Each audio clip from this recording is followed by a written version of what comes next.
Thank you for joining us. I'm Hank Manitres from Headquarters Department of the Army G1, the Army's Personnel Directorate, and we're here to talk to some 9/11 Pentagon survivors. This September 11th marks the 20th anniversary of the attacks on our country and the tragedy in New York, here at the Pentagon, and also that field in Shanksville, Pennsylvania. The shared experience of September 11th, 2001 unified our country and Americans who supported our soldiers, our civilians, and their family members. In fact, many of today's soldiers were inspired to join because of the horrific events of 9/11, and they have served our country valiantly ever since then. On that Tuesday morning at 9:37, American Airlines Flight 77 crashed into the Pentagon, September 11th, 2001, killing 125 Department of Defense employees, service members, civilians, and contractors, as well as the 59 souls on the aircraft that day.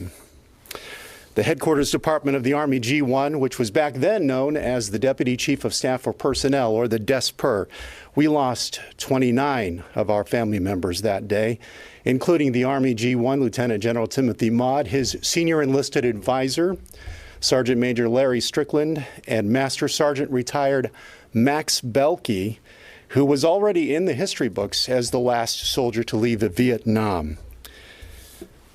The panel members before you experienced this event live, in person, every excruciating minute of every hour of that day, and they have graciously agreed to join us today and share their stories, and not just what they went through that day, but how they've been able to move forward in our mission of educating this generation so that we may never forget. I'd like to introduce them to you right now. First up is Mr. Mark Lewis. He is currently the senior official performing the duties of the Assistant Secretary of the Army for Manpower and Reserve Affairs. Back then, he was Colonel Mark Lewis. He was the Director of Plans and Resources in the Army G1. Next to him is Mr. Roy Wallace. He is the Assistant Deputy Chief of Staff for G1.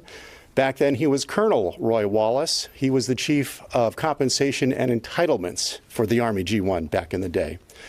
Next to him is Dr. Jerry Kitzhaber. He is currently the Principal Deputy to the Assistant Secretary of the Army for Manpower and Reserve Affairs in the area of training, readiness, and mobilization. Back then, he was Lieutenant Colonel Jerry Kitzhaber, working in the Army G3. That's our operations arm of the Army. And on the end is Colonel retired Marilyn Wills. She is an experienced educator. She has taught from elementary school all the way to university level. Currently an assistant director at a vaccination facility in Prince George's County, Maryland.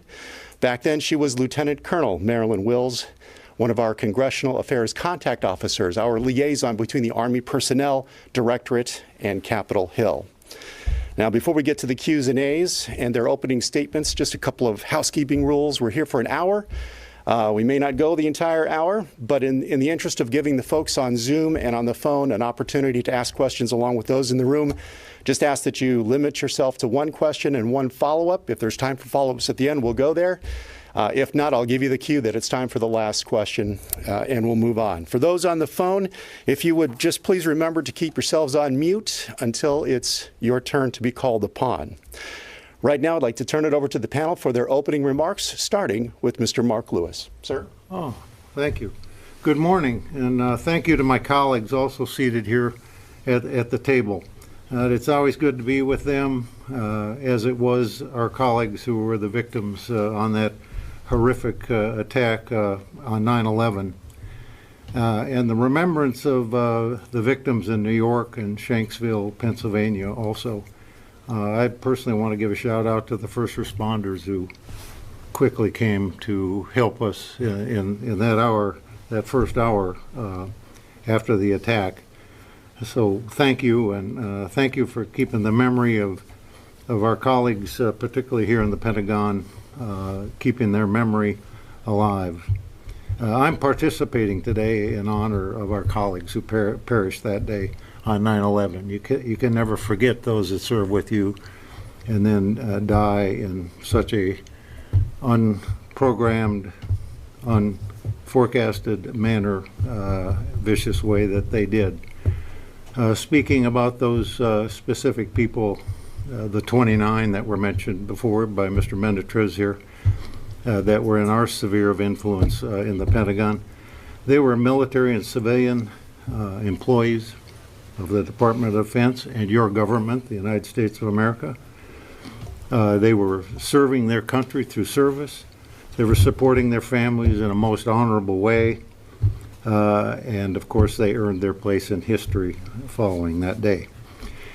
We were at a relatively stable period, minimal deployments at that point in time in our Army history. So all those folks that I just mentioned had been on station for quite a while, and all of us were quite familiar with each other.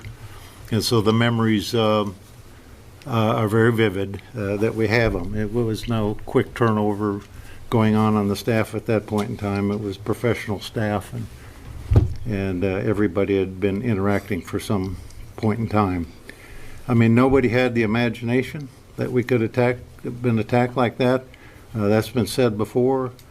Military targets and civilians the way we were. But in other times in history, the unexpected also occurred. Pearl Harbor, sinking of the Maine, Lebanon barracks, Khobar towers. They were all outside the United States, but who would suspect that we'd had something like that inside the United States? And that's one of the teaching points that I talk to young people about, that as history moves forward and the environment around us changes, there's always going to be the unexpected, and we always have to be ready. I consider the military and civilians killed there on 9/11 at the Pentagon and around the rest of the United States. They're at the tip of the iceberg, in my mind, of this 20-year war on terror that was just completed a little over a week ago in the minds of many. And I, for one, am glad that it's over, and now it's ours to remember those that gave that sacrifice. We're not naive enough to believe it's going to be the last time, and so we just need to be ready. And the generations that come after us have got to be ready. When you're a great nation, there's just people that want what you want or don't like what you want or what you do, and there's consequences, and sometimes they're bad consequences. My memories: General Maud was our senior person in G1. He was the quintessential general in my mind. He was smart. He was focused. He was personable. He was caring and extremely competent. I was due to see him. He'd been on leave. Just before that, I had been out for a week myself. And in the middle of September, you start thinking about year-end resource games. I and the manpower chief needed to see him. He had a tight schedule. We went down about 9:15 to see him. He was busy and backed up. The secretary, Debbie Ramsher, who was also a victim in the attack, told us that she'd call us and try to fit us in somewhere around 9:30, quarter to 10, whatever. And then we got a call that he was still backed up, so we were on our way down, and I was on the way back in the hallway when the explosion happened down quarter 4. One of the events that immediately the building jolted and then quickly filled with smoke in quarter 4, along with the almost prohibitive air to breathe was filled with jet fuel fumes throughout the corridor. And then you would later be able to smell that jet fuel all over the Pentagon. We had just moved into that section. That was section 1 of the rehab, and we had moved in there a few months before this. One of the new adaptations in that new wing was the fire doors came out of the ceiling. They didn't come left to right like you see most fire doors now. They came down. So immediately when the building got jolted and the alarms went off, those doors came down and you were trapped. You had the fire at one end and you had a fire door down the other, and you were in this container of smoke, jet fuel, and people running around who were disoriented, because if you weren't familiar exactly with the building, you see out in the building, you'll see those reflective tapes down around the borders of the hallways. Those weren't there before. That was an after-action piece that came out after the fire, or after we thought about that, and the Pentagon put these reflective arrows and stuff in there so people could be oriented should that kind of situation happen again. Hopefully not. People, like I said, were running around. They were coming down from downstairs, which was also on fire, grabbing people around the neck. People weren't particularly shrieking or crying that I remember, but they were asking, how do we get out of here? And down towards the end of quarter 4, where it connects with the A-ring, is an office, and it just happened to be my office at the time. And Roy worked in there also. It had a double door that opened off a quarter 4, but it had an exit door that went out to the A-ring. So we wedged the doors open and started shoving people through those offices that could get out of quarter 4 and out into the A-ring, and then, of course, away from the fire and out of the building. As people evacuated, of course, our mind turned to who was in the fire on the other side of quarter 4, and some here were working in that area. I'll let them tell that piece, but the rest of us were trying to grab people out of there. It got pretty hot to get in there, and shuffle them down, get them oriented, going down the hallway, and then shuffle them out to the A-ring, and then they dispersed. Following that, and we can discuss that in the question and answer, then it turned to accountability very quickly after we had rescued what we could get out of the burning building, and then that went on for 24 hours to count for everybody. With that, I think I'll stop and get off the stage and let the colleagues say anything. Thank you, Mr. Lewis. Mr. Wallace. Okay, so as Hank said, I'm Roy Wallace. I'm the Deputy G1 for the Army. That means the number 2 personnelist inside the Army. On that day, believe it or not, I was working for a family group life insurance. That's when it was 2001 when we started allowing our service members for a little additional money to insure their families. And I was 15 minutes out of General Maud's office to go in there and explain to him why Prudential Life Insurance wanted it to be opt-in and opt-out instead of opt-in.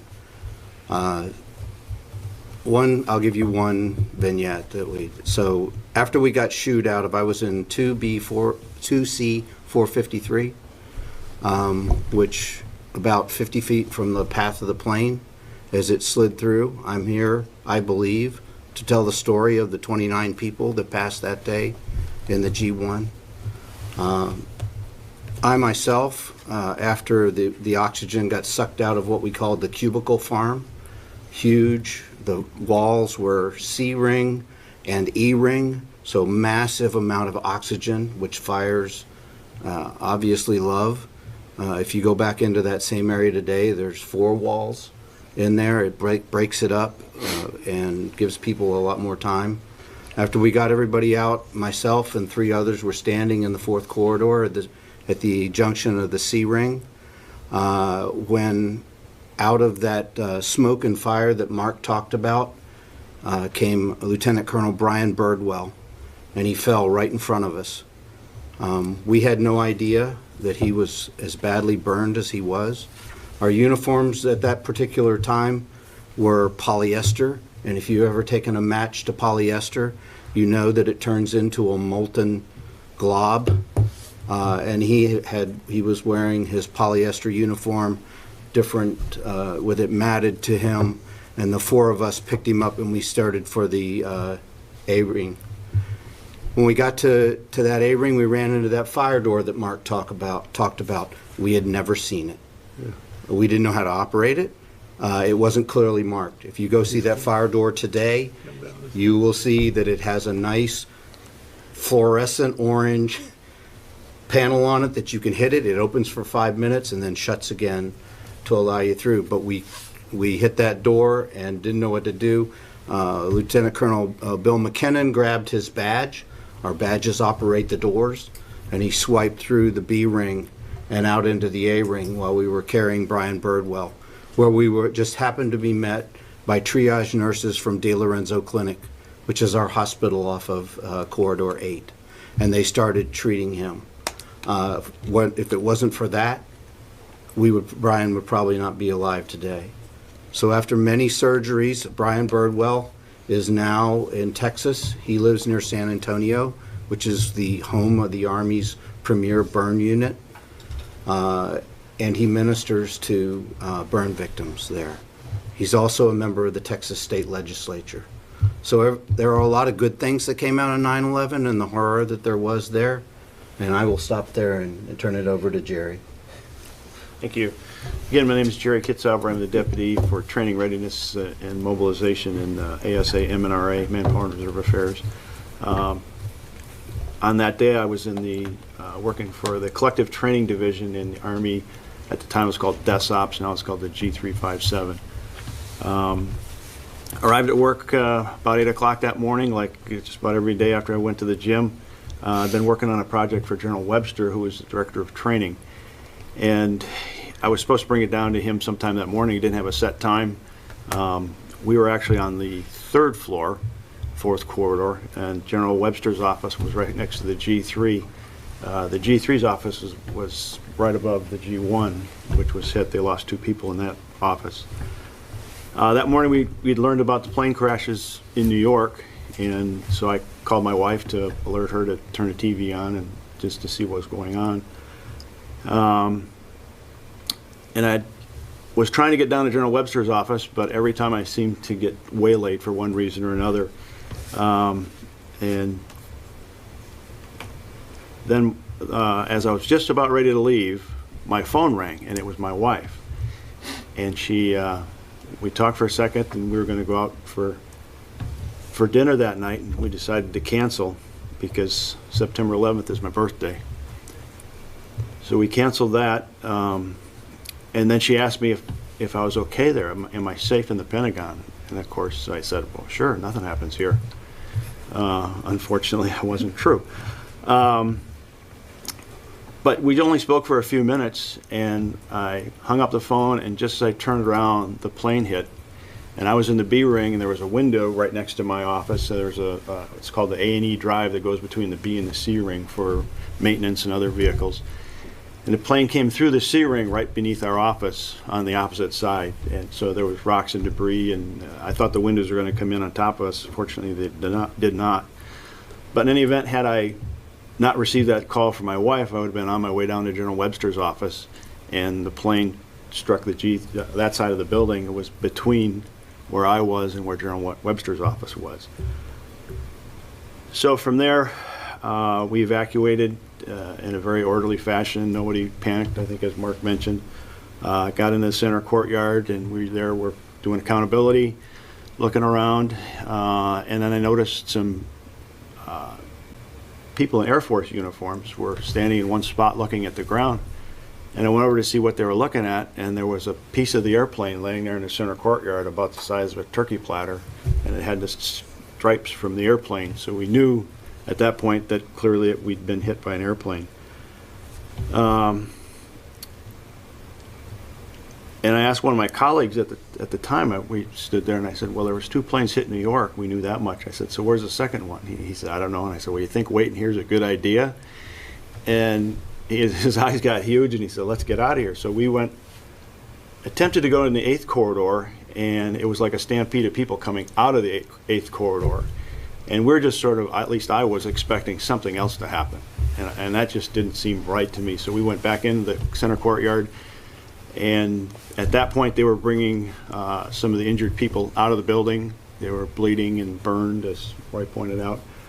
And security then ushered us out of the center courtyard into the south parking. Just as we got into the south parking, a PA horn on one of the squad cars announced that there was an unidentified plane coming in our direction to clear the parking lot. So the whole south parking lot was full of people, and they were all moving south to get under that underpass that goes under 395. And my boss and I looked at it and I said, that did not look like a good place to be, because, again, we were expecting something else was going to happen. And so we went to the far end of the parking lot and noticed there was a delivery truck that had stopped, and there was someone standing out in front of it. We assumed that was the driver, and it was. And he looked a little peaked, and we came up and asked him, "Are you okay?" And he said, "Well, yeah." He said, "I was just here to deliver my load, and I heard a noise and looked up, and I saw the plane coming in." And then he said, "And the son of a bitch gunned the engines just before he came in." And we were just sort of trying to process that. And the next thing he said kind of took us by surprise. He said he could see the people in the windows of the airplane as it came in. And we just didn't know how to process that for a second. So after that, we went over to the Pentagon City Mall and stood there in the parking lot, and someone was able to get, most cell phones didn't work. One guy did have communication with his wife. He passed the phone around, and we gave his wife our wife's name, our home phone number, and our name, and then she made calls to the wives of everyone that was there.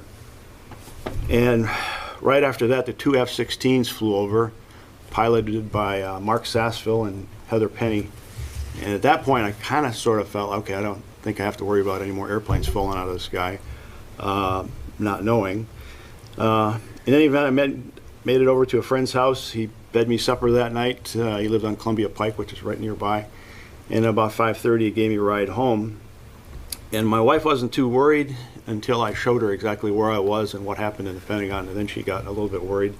Her mother, my wife is Japanese and grew up in Japan, and her mother was in Tokyo during World War II and was 15 at the end of World War II. So she was visibly shaken, very upset and worried. She had seen war before, and this was a little too close to comfort for her. So I can see how she was worried based upon her background. And so with that, I'll turn it over to Colonel Woods. Well, thank you and good morning. Thanks to the Army. The Army always has a special way of pulling September 11th together. And so thank you for inviting me on this panel. You know, prayers and thoughts go out to all of those who were affected by September 11th in New York, in Pennsylvania, and of course here in the Pentagon. So who am I? I am retired from the Army after 30 years. I will say every day I loved it. Some people will say I was crazy, but I loved it. A military police officer. And if you know the Army, we change jobs over time. So my last job when I was in the Pentagon was the Congressional Affairs Officer. And I was the Congressional Affairs Officer for the G1, which was General Maude and Mark Lewis and Al Wallace sitting here on the table. For me, September 11th started as a beautiful sunny morning. My family and I would always get up and pray together. I have two girls and my husband. But that morning I didn't, because I know I had a meeting in the Pentagon and I only live 16 miles from here, but it could take you 2.5 hours because of the traffic. Now again, this is pre-COVID. I smacked my girls, kissed them, and I got on the road heading this way. Singing my song, having a great time for 1.5 hours in the traffic. As I arrived to the building, I knew we were in this great new area. You've already heard that it was part of Wedge 1 reconstruction, and it was just great to be in this new part of the Pentagon. At 9 o'clock, we had a meeting. We know in the Army, if you're there at 9, you're late. So I got there at least 15 minutes early. It's always cold in the building to me. So I went back to my office on the C ring, second floor, and grabbed my Army sweater. I went on to the conference room where there were about 16 of us in this conference room for the G1. My Chief of Staff, Colonel McNair, led that meeting. We knew nothing of New York because our meeting started at 9, promptly at 9. As we went around the table, I just glanced at my watch and said, oh my gosh, it's 9:20. Meeting's going a little long because I had not spoken yet. About 5 after 9, it would be time for me to speak and give out information to the staff. As soon as my turn to speak, it was the loudest explosion I had ever heard. The room went completely dark, I was on the right side of the table.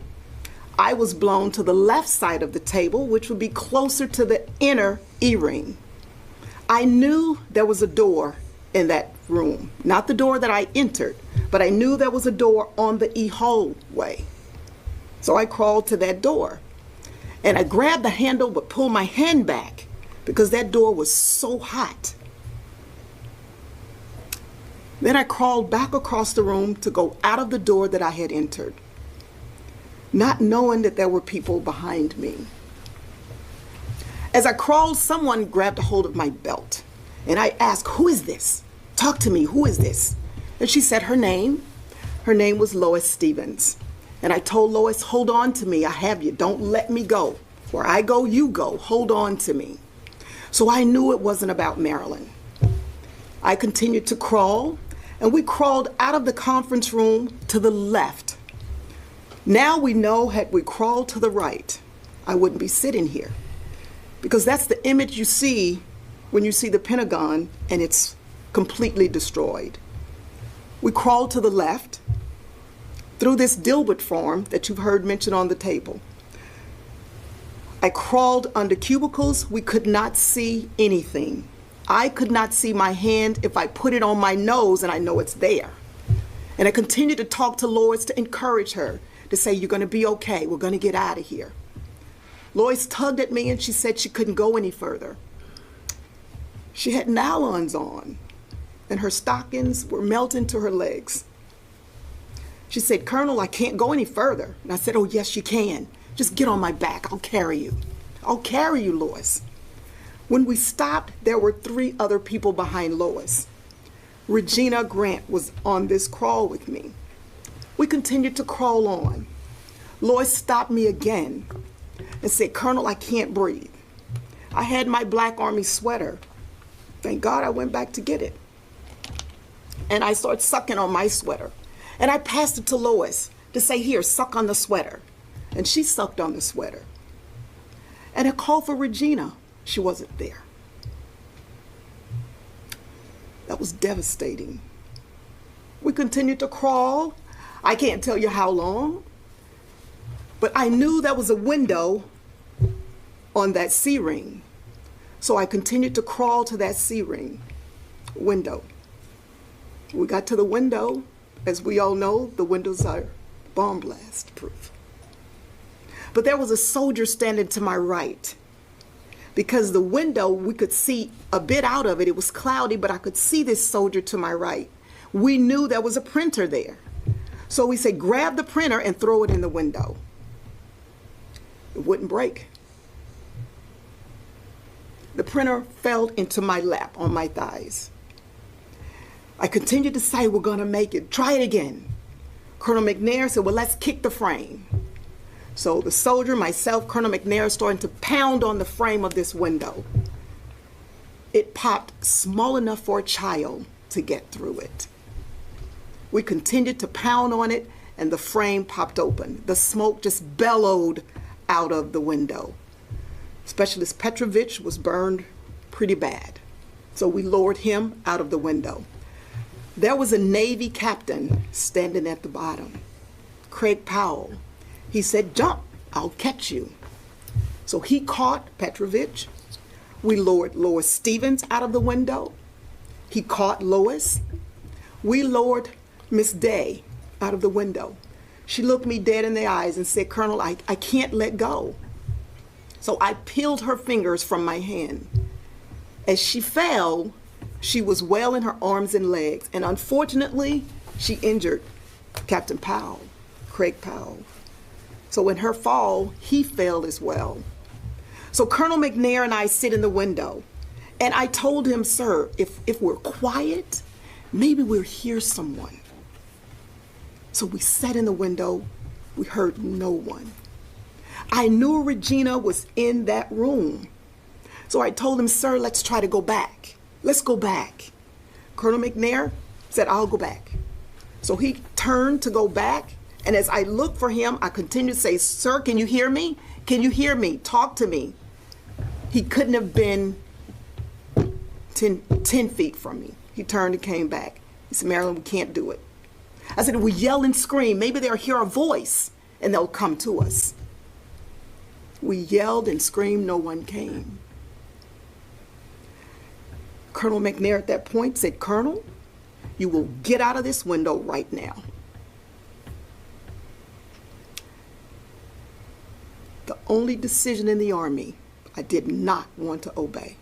The only order I did not want to obey, because I knew Regina was in that building. I knew Marion Server was in that building. So as the colonel and I sat on that windowsill, people in that corridor, they started to make a human ladder of themselves. So as I came out of the window, I stepped on arms and legs and heads, and I fell, and Craig Powell caught me. And they tried to take me off. And I said, no, I want to see Colonel McNair come down to know that he is safe. So I was able to see Colonel McNair come out of that room, that window. And I was taken to triage in center court.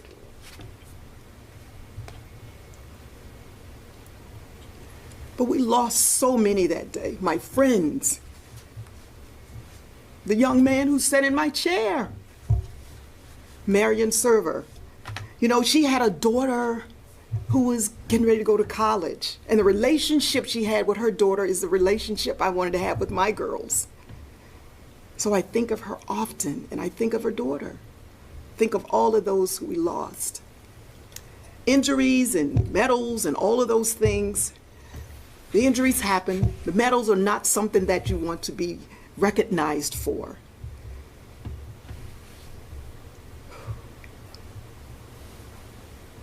But a terrible day. But great things happen after that. Thank you, Ms. Wills. With that, we'll go ahead and open it up to questions. We'll start here in the room. Mike Glenn, you're up. Yeah, thanks a lot. I was wondering if somebody could talk about seeing the end of this 20-year experience. I mean, you know, being at the beginning of it, and now seeing the end of it. What does that mean to any of you? Is it? I mean. I was in combat too, and I know what combat lasts. This has gone on for 20 years now. Starting from this experience here and in New York and in Shanksville. What does it mean to see this finally come to a conclusion? Whether or not it's the best conclusion we wanted, and for whoever wants to take that. Well, like I said in opening, I'll take it for a second here. Like I said in the opening remarks, I think all of us should be glad that combat has ceased. And it was a 20-year effort with 800,000 some soldiers rotating in and out to Afghanistan in particular. But remember, at points in time there, we had pretty intense combat going on in Iraq at that point in time, or during those times. But I think that's over. All the servicemen and women did their job well. Just speaking for the Army, but it goes for the other services also. Well-trained soldiers with well-trained leaders will always accomplish the mission. They accomplished each of their missions at the time in each battle, as you know. And so, those were all waypoints leading up to the 20 years. And now a political decision was made to end that conflict, and that's how we run our government, and that's the best way to do it. All right.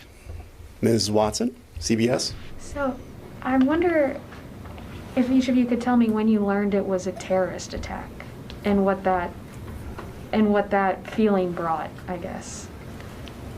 I guess I can start.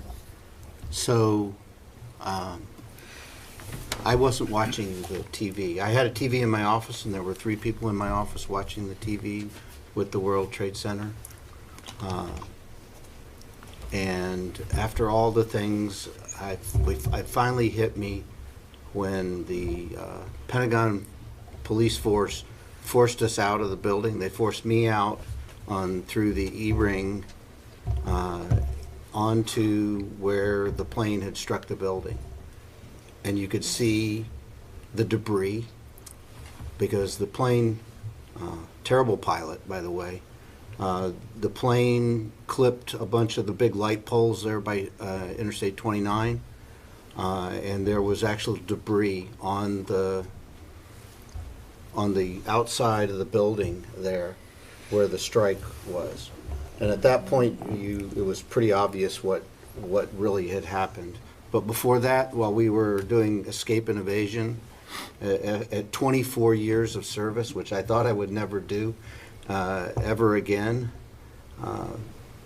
and that was when I realized that that's what it was. Well, I realized it 8 days later because I was hospitalized. And my question to my husband was, what happened? He didn't tell me. He said something happened in the Pentagon. My first thought was we had just moved into this new area and there was a construction incident or accident.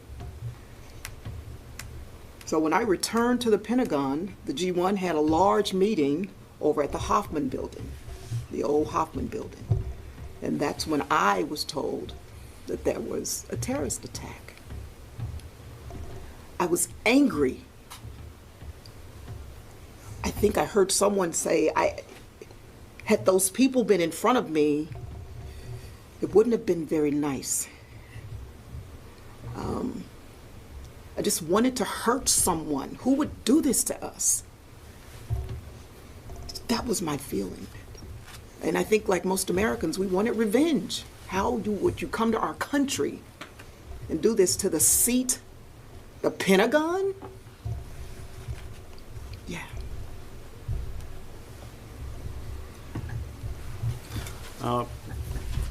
When I was sitting in my chair and I spun around and the plane hit the building and there was all the chaos going on, I remember looking across to one of my colleagues and he looked at me and he only said one thing, Bin Laden.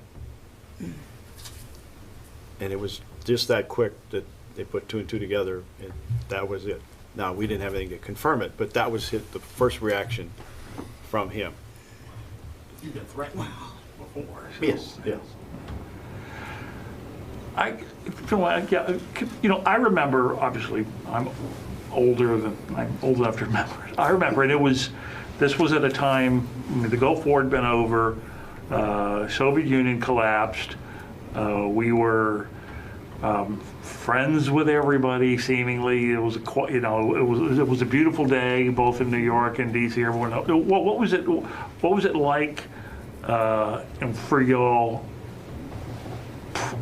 just prior to the day? I mean, did y'all think that, for some of you who were senior field grade officers, or you're looking at, okay, I'm at the sort of the downward slide, edge of my career in the military, and I'm looking at my life afterwards, and I hope to go fishing at some point or whatever. What was it like? What was your sort of mindset immediately prior to New York? The plane hit in New York, and then obviously the plane hitting here. When I came in the office that day, it was early. Like I said, I'd been out for a few days, and I was in my 31st year of commissioned service then. Sergeant Major Strickland, who died in that attack, was in my office, and he was getting ready to retire. Yeah, this is his last day. Yeah, and Sergeant Major Strickland was there. He wanted to know what I thought he should do when he retires. His wife was Command Sergeant Major Strickland of Fort Belvoir at that time. And so we talked for a while, and that's about that, what I was going to do after I retired. And that had a big effect for what came later on that night. I didn't get to unpack my briefcase because he was in my office, and I left it on the desk there. And so after we had got done talking, I walked with him, as a matter of fact, back down to Joe Maud's office, and that's when I found out that his schedule was packed. Sergeant Major stayed there. Of course, like I said, I turned around, headed back down Corridor 4. But that briefcase, the office was filled with smoke. Everything back there got all singed and full of soot and stuff. But on my way out, finally, when we cleared Q4, I grabbed that briefcase that was sitting there as I passed through the office, because that was the only way out, because that fire door was shut.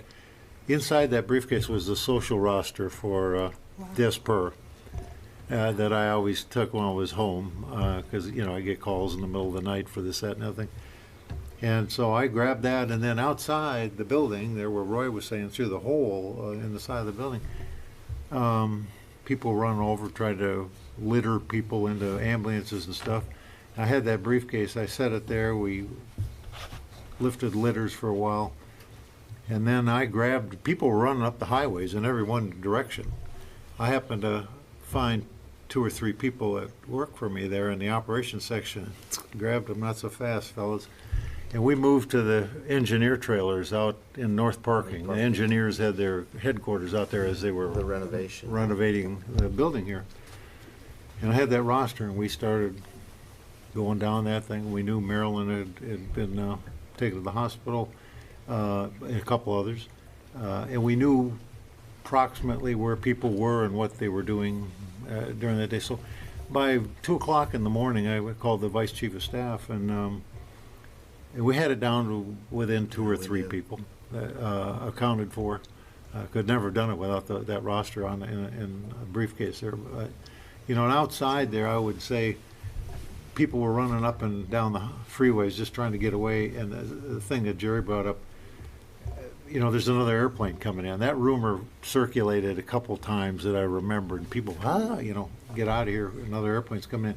But in the middle of that, an F-16, the U.S. Air Force F-16, made a pass reasonably low, not real low, but over the Pentagon. So we said, hey, it's over. We got the skies now. And so people really got about the business of evacuating people. It's a daily reminder where Roy's office and my office is right in there. That's where the plane came through. We sit there every day. That's where that airplane came through. To answer your question, like any corporation, it was normal day, business, Yeah. doing normal business. And then when the plane struck, I know for senior folks like myself, 24 years of military training kicked in. Get your people, get them out. Make sure everybody's safe. Go back in. Like Marilyn, screaming into the fire and the smoke, this way is the way out. I didn't lose anybody from my section, but the 29 friends and comrades and mentors were not in my section that day. But it was normal business. Pentagon's a huge, 20,000 people come to work here every day. Massive amount of policy and resourcing, because this is not a combat headquarters. This is a resourcing headquarters. So corporate, think corporate. That's what it was like before that. Ms. Wills? Yeah, sure. For me, as Mr. Wallace said, normal day. Come to work, have a staff meeting. After the staff meeting, you go straight to work, doing the business of the day. Had no thoughts of retirement just yet because I was a junior lieutenant colonel, so I continued to want to serve.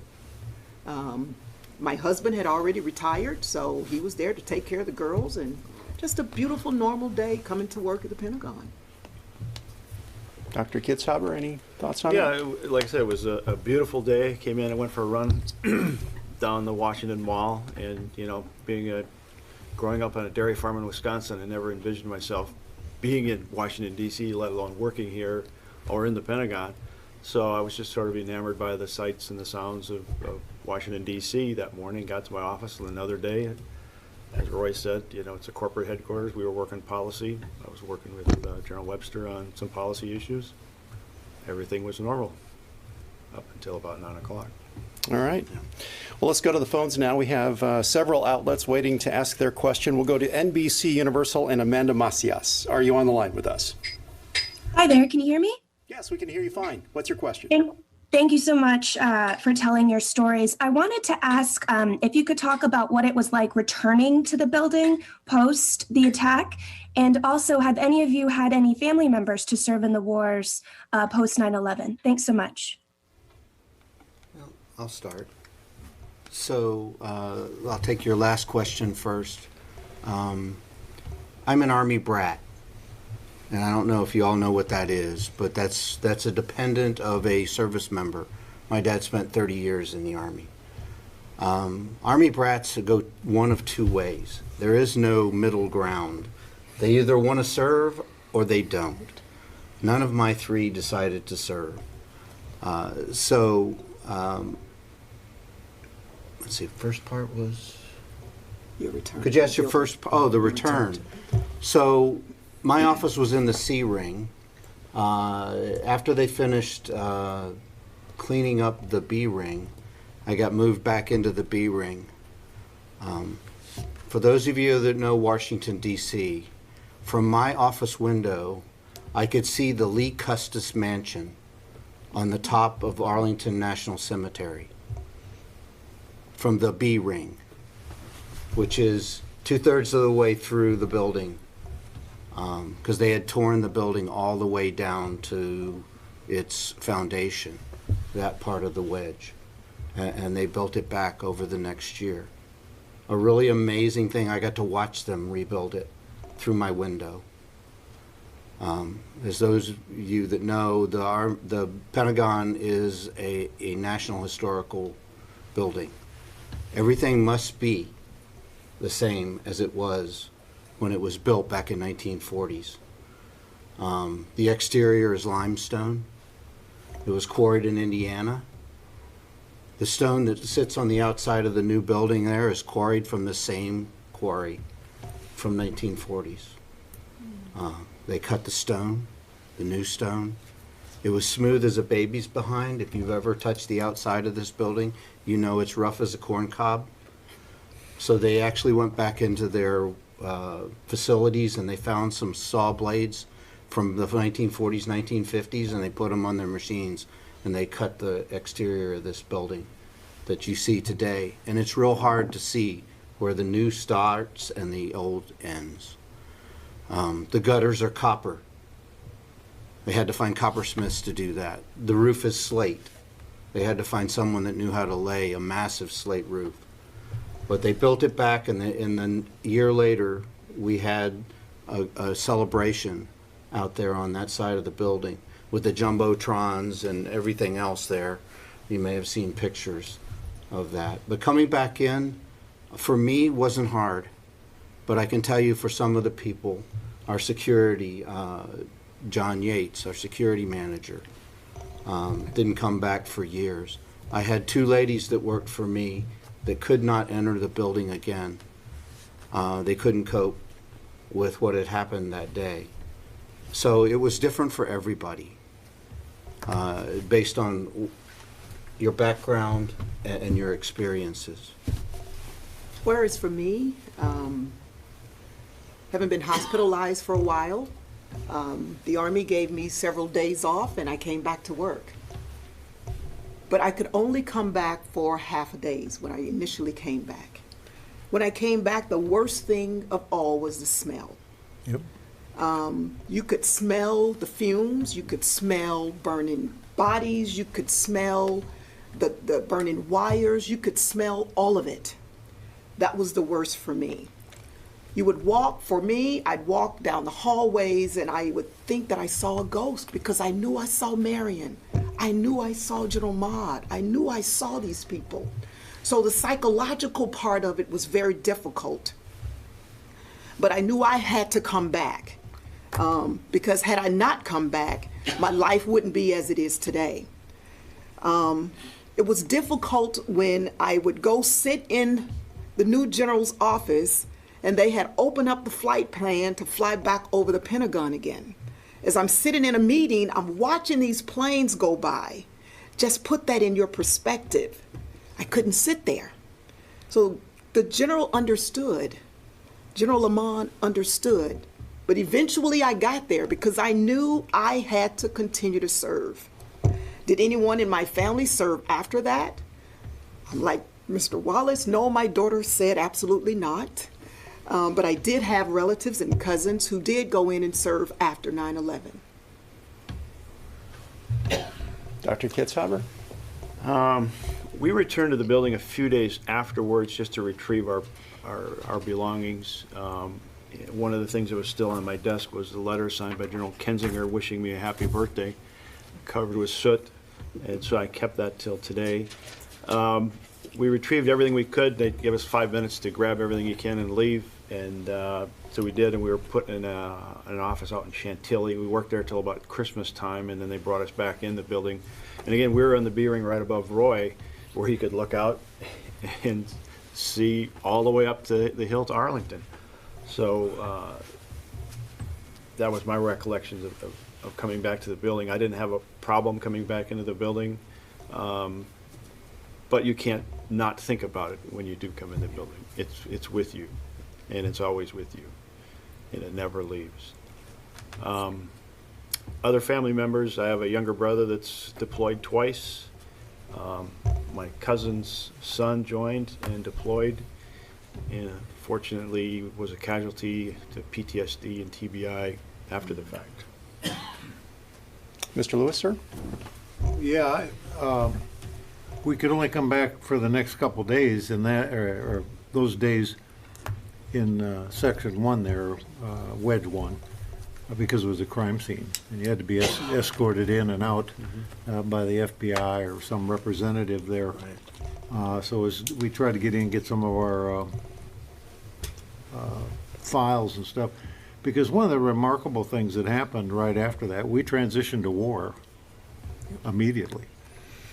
And if for the G1 or for the DESPER, then we relocated eventually down to the Personnel Center, which is down in Alexandria, or was in Alexandria, and worked out of there for a while, and then we reoccupied different parts of the building a few months later. But the Army didn't skip a beat there, nor did any other part of DOD. It immediately transitioned to war, and so we got very busy doing that. Right after that, of course, or commensurate with that, we had the anthrax scare going on here in town too, and that added quite a hype to lots of things. I was not a personnelist like a lot of folks.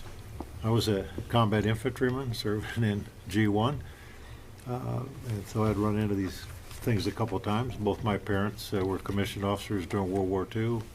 My mother was a regular Army nurse, and my dad was in the Army Air Force. Both saw combat, so you know, I had it my whole life with it, and I wouldn't say I knew what to expect in that situation, because, like I said, it would, you know, who would think he'd get attacked in the United States of America? It wasn't working overseas or something. But coming back into the building was chaotic for us because we were spread out all over initially. And then the President of the United States said we're going to rebuild Wedge 1 within a year, rebuild it.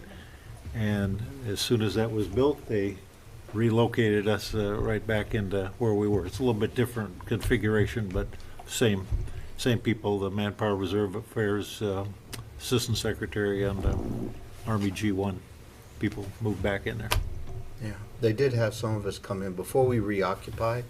Some of us had to come in. They picked some of us to go in, so they put us in the white suits with the respirators and all of that stuff when we went in, basically to get out classified containers and things like that. I have a shadow box down here that's made from things from my office. The clock that's in there, probably wasn't supposed to take it out, but I put it underneath my arm and took it out with me. It stopped 19 minutes after the plane struck the building. That's how long it took the heat of the flame to melt the crystal, forever freezing the hands in time. Let's go back to the telephone now. Haley Britsky, Task and Purpose. What's your question today? Hi, thank you, and thank you all so much for doing this and for being here. You've spoken a bit around this, and I hope it's not too repetitive, but I'm wondering if you could speak about, you know, the the moment or the day maybe when you realized, or if you did realize that this was going to be, you know, as the gravity of the situation, I suppose. And, you know, this has gone on for 20 years after what happened that day. I mean, was there a moment when you realized that this was going to be, you know, as big of an undertaking as it ended up being, or was that not something that you thought about, thinking more in the immediate term? I'm wondering if, I guess an open question for whoever wanted to take that. Okay, well, let me start. I think the time that I grasped that this was going to be something that was going to take a while was when I finally realized that this was a different kind of war. Before, all of our wars were fought against nation states and you know, and groups of nation states. And you had an enemy that was readily definable. The enemy that we've been fighting for the last 20 years disappears in a puff of smoke. It's an ideal, it's not a country. And it's a clash of ideals between the American beliefs and their beliefs. So, and when you're looking at and trying to fight something, you can nail Germany down and you can defeat Germany. And that was at the point that I knew that this was going to take us a while, because the enemy just completely, you know, goes into the woodwork and comes out again at another place. Mr. Lewis, sir? Yeah, our senior leaders came to that conclusion fairly quickly. We had obviously the 29 in our section that had died, but in the Pentagon there was 70, 184. Well, with the airplane people. But for those of us in our sections, the chief of staff at that time, General Shinseki, and the secretary put out that there'd be a general officer and senior civilian at every one of the funerals. But it wasn't just the funerals, it was the memorial services, there were wakes, and then there were church services, and then subsequent in-ground burials. And so that took most of the fall to go through all that, and we all participated in it. And one of the funerals that I was at, the chief of staff was at, and we were talking for a couple seconds, either before or after the ceremony, and he said, you know, it's going to go on for a long time. Now, I didn't realize 20 years at that point in time, but a long time. He said, this is going to be the long war. To get at this, that sticks with me. Okay. Let's go back to the phones. And Rose Thayer from Stars and Stripes. Are you on the line? I am, yes. Thank you so much for being willing to share these stories. I know it's really difficult. I guess my question is a little bit forward-looking. I know we're on the 20th anniversary of 9/11, and every year there's more and more adults in America that don't have the feeling or remembering of what it was like on that day to be in America. So what is the message going forward, and what is sort of the importance of remembering what happened that day for Americans? Like what's the value in continuing to share these stories? You want to start? I'll start. Okay. So I go and speak to classes. 2 years ago, I spoke to what they call the firsties, which are the seniors at West Point. And the very first question I asked them was, how many of you were alive on September the 11th? And only 5 hands went up. They were prior service. And then I said, how many of you were still in diapers? And, you know, put your hands down. And all the hands went down. I've spoken to other high schools in the area about 9/11, and I think that kind of maybe a contrite thing, but freedom isn't free is the message. And if you get recalcitrant There's somebody out there that wants to bloody your nose. If you look at places like Pearl Harbor, I mean, Mark mentioned several of them.